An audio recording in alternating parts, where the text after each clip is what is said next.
বুটের ডাল দিয়ে বড় মাছের মুড়ি ঘন্ট। আসসালামু আলাইকুম, সবাই কেমন আছেন? আশা করি সবাই ভালো আছেন। আমি আজকে আপনাদের মাঝে নিয়ে আসছি বুটের ডালের সাথে মুগ ডাল আর মসুর ডাল সম্পূর্ণটা একত্র করে সুন্দরভাবে একটা রেসিপি তৈরি করব। তো মুড়ি ঘন্ট তৈরি করার জন্য আমি বুট ডাল নিয়েছি।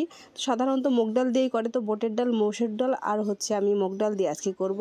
অনেক ভালো লাগে আসলে মিশালি ডাল দিয়ে মুড়ি ঘন্ট করলে। তো আমি স্পেশালি আজকে আপনাদের মাঝে যে এই রেসিপিটা নিয়ে এসেছি, যারা খান নাই তারা অবশ্যই খেয়ে দেখবেন, এতটা পরিমাণে টেস্ট লাগে। তো আমি বুটের ডালটা যখন নিয়েছিলাম তখন আমার মনে হলো যে আসলে মসুর ডাল আর মুগ ডালটা নিলে মনে হয় বিশেষ করে বেশি ভালো লাগবে, যেহেতু বড় মাছ সব ধরনের রেসিপি তৈরি করার মতন যেটাই রেসিপি তৈরি করবে সেটাই এক ধরনের রেসিপি। তো আমি বুটের ডালটা সিদ্ধ দিয়েছিলাম লবণ দিয়ে, উপরে যখনই ফেনা ফেনা উঠছিল, দেখেন সেই ফেনাগুলো আমি সুন্দরভাবে ক্লিয়ার করে নিব। আর ওদিকে তো দেখতেই পাইলেন যে মাছের মাথাটা আমি সুন্দরভাবে ধুইতেছিলাম। তো এখন যখনই বুটের ডালটা হালকা পরিমাণে সিদ্ধ হওয়ার উপরে যখনই বলক উঠছিল, বুদবুদ করছিল, তখনই কিন্তু দেখেন ফেনাগুলো যেগুলো ছিল সেগুলো ফেনা আমি সম্পূর্ণটাই সুন্দরভাবে ক্লিন করে নিব। ওদিকে বুটের ডাল সুন্দরভাবে সিদ্ধ হচ্ছে, আমি এদিকে লং, দারচিনি, এলাচ, তেজপাতা আর জিরা তেলের মধ্যে হালকা পরিমাণে ভেজে নিয়েছি। এখানে সম্পূর্ণটাই মশলা এখন সুন্দরভাবে কষিয়ে নিব। তো এখন মশলাটা কষানোর জন্য যা যা নিয়েছি উপকরণ তা তো বলেই দিলাম। আর আপনারা দেখতেই পাচ্ছেন এখানে পেঁয়াজ দেওয়ার পরে হালকা পরিমাণে ভেজে নিব।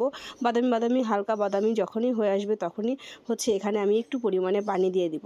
তো হালকা পরিমাণে বাদামি যখনই হয়ে আসছে এখন একটু পরিমাণে পানি দিয়েছি, কারণ আমি সবসময় বলি পানিটা আমি আগে অ্যাড করি এই জন্য, যাতে করে ঘরের মধ্যে যাতে মশলার যে একটা গন্ধ সেটা যেন না হয়।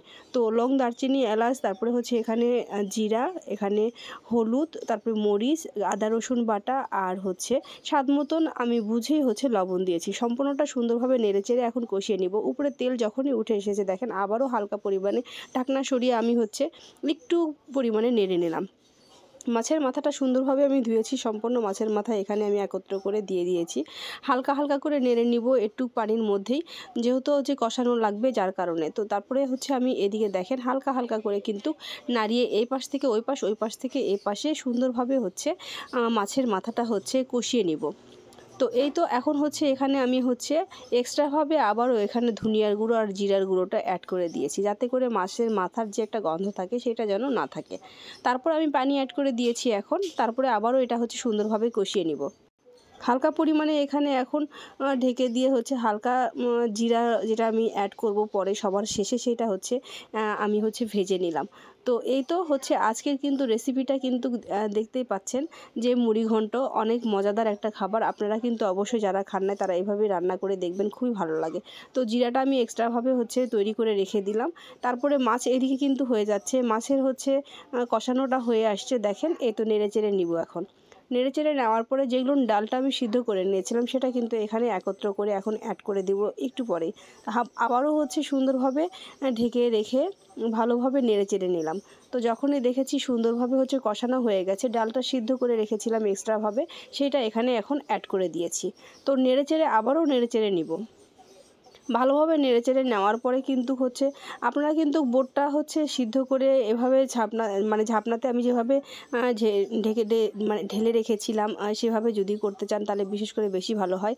আমার কাছে ভালো লাগে, কারণ একটা ডালের একটা যে গন্ধ থাকে সেই গন্ধটা থাকে না, তাহলে ভাপ দেওয়াটাও হয়ে যায় এই আর কি। আমি যেহেতু ডাল সিদ্ধ করে এক্সট্রাভাবে ঝাপনাতে রেখে দিয়েছিলাম, পানি ঝরিয়ে নিয়েছিলাম, যার কারণে আমি সম্পূর্ণটা একত্র করে যখনই ঢেলে দিয়েছি মাছের মধ্যে, সেটাতে আমি পানি কিন্তু অ্যাড করে দিয়েছি কষানোটার মধ্যে, হালকা হালকা করে যখনই নেড়ে নিয়েছি। তো এই তো আমি এটা এখন বাগার দিব, বেরেস্তা তৈরি করেছি। তো বেরেস্তাটা এখানে এখন অ্যাড করে দিব, তাহলে অনেক অনেক ভালো লাগে আসলে বেরেস্তা যখনই অ্যাড করে দিব, এক ধরনের ফ্লেভার আসে। এক একজন আসলে এক এক রকম রান্না করে, কেউ কষিয়ে নিয়েও করে, কেউ দেখা যাচ্ছে যে এক্সট্রাভাবে করে। আমি এখানে লং, দারচিনি, এলাচটা ব্লেন্ডার করেছিলাম, সেইটা এখানে অ্যাড করে দিলাম। আবার সবার শেষে যখন দেখা যাচ্ছে যে জিরাটা করে রেখেছিলাম সেটা আমি একত্র করে দিব। তো এখন কাঁচামরিচটা অ্যাড করে দিয়েছি, আপনারা ঝাল অনুযায়ী দেখা যাচ্ছে যে কাঁচামরিচটা ফেটিয়ে দিতে পারেন, একটা ফ্লেভার বের হয়। আবার দেখা যাচ্ছে যে আস্তাটা মাঝখান দিয়ে চিড়ে দিতে পারেন ঝাল যদি বেশি খেতে চান। তো আমি এখন বেরেস্তাটা এখানে উপরে হালকা হালকা ছিটিয়ে দিয়েছি, আর জিরা যেটা ব্লেন্ড করে রেখেছিলাম সেটাও এখন জিরার ফাঁকিটা অ্যাড করে দিয়েছি। তো আজকের রেসিপি কমপ্লিট, সবাই ভালো থাকবেন, আল্লাহ হাফেজ।